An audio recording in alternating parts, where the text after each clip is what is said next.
17 વર્ષના એક વિદ્યાર્થીનું આત્મહત્યા કરવાથી મૃત્યુ થયા બાદ એ પ્રતિષ્ઠિત સંસ્થાએ સ્વીકાર્યું કે તેઓ તેને બચાવવામાં થોડા પાછા પડ્યા હતા.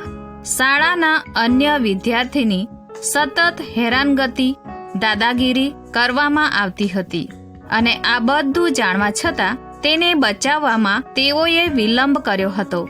હવે આ સંસ્થા વિદ્યાર્થીઓની માનસિક સ્વાસ્થ્યની વધારે કાળજી લેવા માટે પ્રતિબદ્ધ થયા છે. ગુંડાગીરીને કારણે આ વિદ્યાર્થીના જીવનનો અંત એ શબ્દોની શક્તિનું એક ચોક્કસ ઉદાહરણ છે.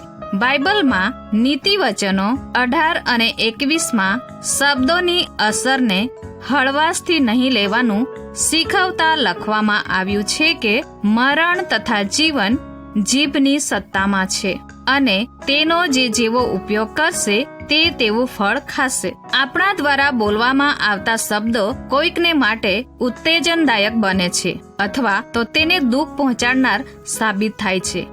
અને સૌથી ભયંકર બાબત તો એ છે કે ક્રૂર શબ્દો માણસને મરણતોલ બનાવી શકે છે. મિત્રો, આપણા શબ્દો દ્વારા આપણે કોઈકના માટે સારું કેવી રીતે કરી શકીએ?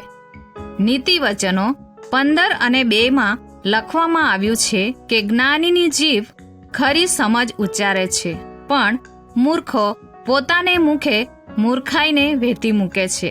આવો આજે આપણે એક નિર્ણય કરીએ કે આપણા શબ્દો અને કાર્યને ગંભીરતાથી લઈએ અને જેઓ અન્ય લોકોના શબ્દોથી ઘવાયેલા છે તેઓની સંભાળ રાખીને રક્ષણ કરીએ. કદાચ આપણા દયાળુ શબ્દો તેઓના માટે જીવવાનું કારણ બની રહે.